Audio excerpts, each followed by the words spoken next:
Welcome to People's News. Here we are on New Year's coming to you guys to give you a recap of the past decade. This will include political views, pop culture, and government decisions across the board. I hope you enjoy. Our first segment of the day will have Christian with the fall of the Berlin Wall and equal rights. Thanks, Chris. I'm here today with many protesting for equal rights. Women and blacks are fighting for the equal power that they so rightly deserve. Women are fighting for the equal opportunity to get equal pay as well as be able to work in the same areas as men. Blacks, on the other hand, are also trying to do the same thing, to gain equal rights and fight for what they deserve. Many are trying to gain the respect of the white man. Like I said, women and blacks are also trying to continue to gain their rights, to have the same rights as the white man, to vote and to work and to have the same equal pay. Now to Christian with the fall of the Berlin Wall.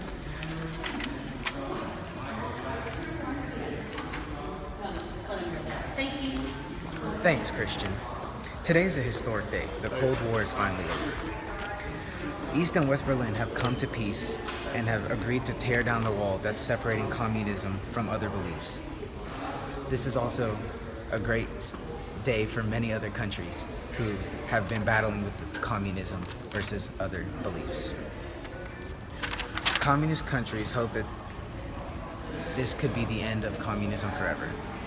Many people are overjoyed that the barrier has been torn down and has separated communism from everyone else. Also, now that the barrier is being torn down, the USA can feel at ease and know that no fighting is needed. Now back up to Chris in the studio. Thanks, Christian, for that. No problem. A few years ago, the NASA shuttle Challenger broke apart in 73 seconds into flight, killing all 7 crew members, which consisted of 5 NASA astronauts and 2 payload specialists. The space shuttle disintegrated over the Atlantic Ocean and devastated the American people. Thankfully, the crew compartment, not thankfully, but are you still recording? Yeah. All right. Thankfully, the crew compartment and many vehicle fragments were eventually recovered from the ocean floor after a lengthy search and recovery operation. The exact timing of the death of the crew is unknown. After the explosion, the Rogers Commission was a special commission by Reagan to investigate the accident. We have figured out that the reason the Challenger exploded was because of organization, culture, and decision-making process. Now to Trey with fashion.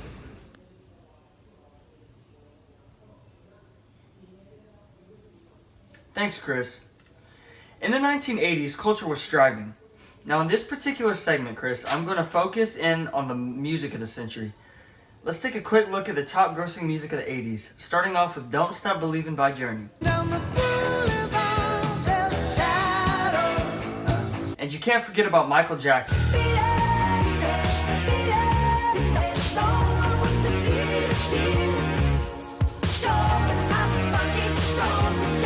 And music that will be used to joke around centuries after being released.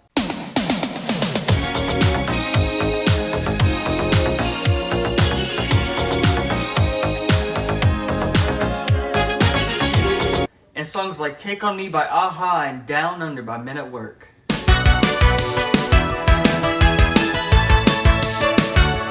At the end of the day, the 1980s is responsible for the upbringing of amazing songs that will be listened to for years. Chris, now, the fashion in the 1980s really set the US apart from other countries. Now, when people weren't listening to good music or smoking crack, they were adopting cool new fashion and clothes. Some of these outfits included things like fanny packs, mini skirts, and high top fades, while others included lots of neon. One thing that came on a huge uprising in the 80s were Reebok shoes. The adapting culture started focusing a lot more on fashion, which brought up higher interest in shoes.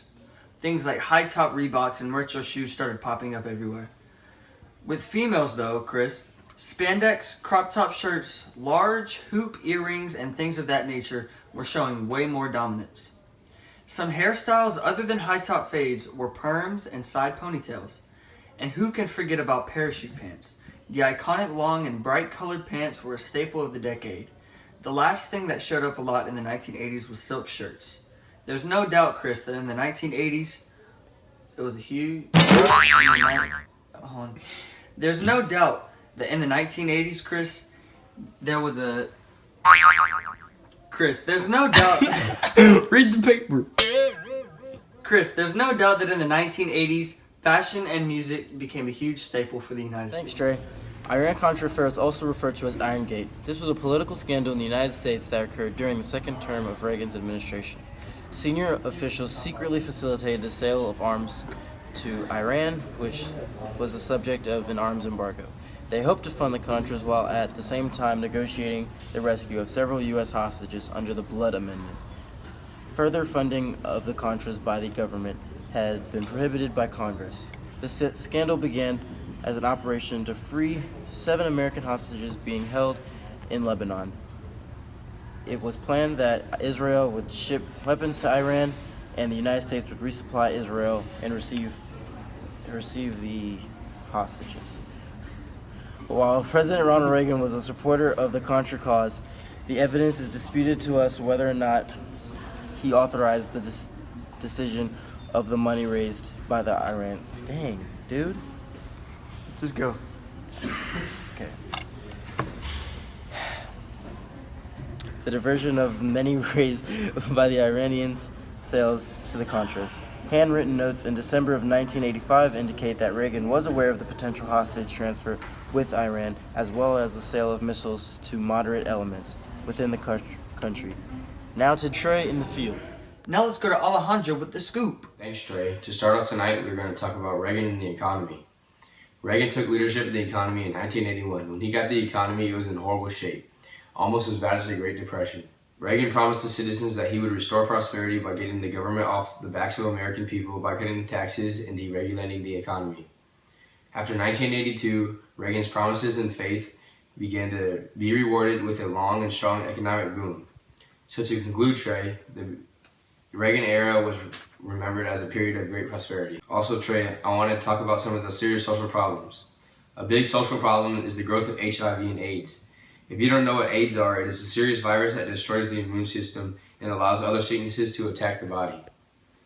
Not to mention, abortions were another big problem. In 1973, the Supreme Court case Roe v. Wade established that first trimester abortions were protected by a woman's privacy. Last but not least, we are going to talk about drugs. Drugs were a big problem, especially crack, because it was a super cheap drug. This period is known as the War on Drugs. Now to Diego. Thank you, Alejandro, for that lovely information about the 80s.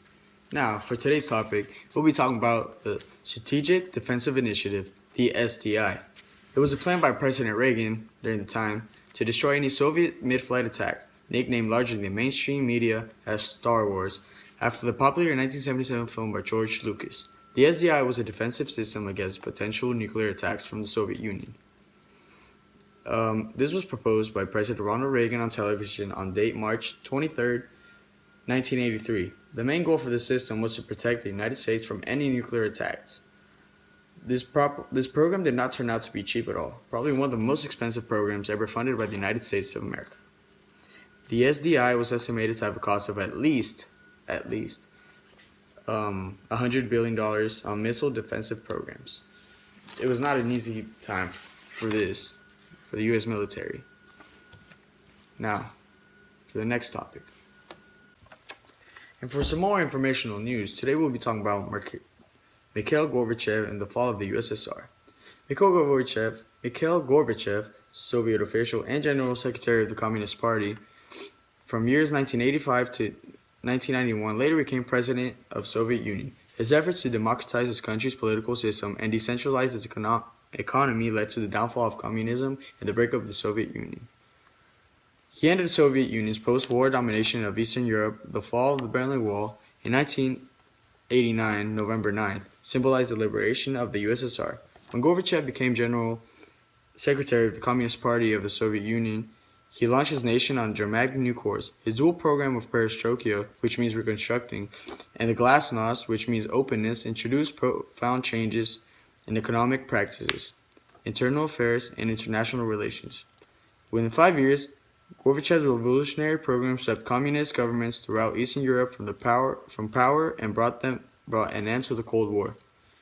The large political and economic rivalry between Soviets and the United States and the respected allies emerged. Now back to Chris. Thanks for tuning in to the People's News. See you next time.